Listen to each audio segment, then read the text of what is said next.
মার্কেটে আমরা যে সিল্কের প্রোডাক্ট পাই তা কিভাবে তৈরি হয় তার লাইফ সাইকেলটা নিয়ে আজকে কথা বলবো। যে রেশমে যে পোকা সেটা তারা এর তুত ফলে গাছের পাতাটা তারা প্রধান খাদ্য, তারা সেটা খেয়ে বড় হয়ে থাকে। এখানে কিছু পোকা সে পাতা খাচ্ছে।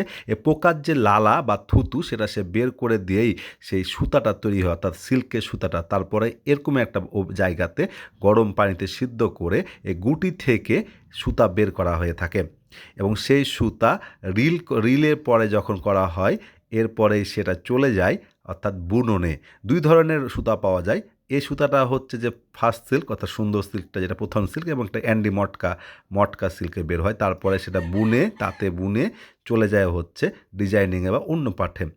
আমরা বিভিন্নভাবে দেখতে পাই থাকি। এটা মমের একটি কাজ চলছে, এখানে সুন্দর করে ডিজাইন করে শাড়ি করা হচ্ছিল। এটা হচ্ছে সিল্কের কাপড়, ডাইনিং করে বিভিন্ন কালার দেওয়া হয়, তারপর সেটা চলে যায় দর্জিখানাতে। দর্জিখানাতে তা তৈরি হয়ে এরপরে আসে শোরুমে।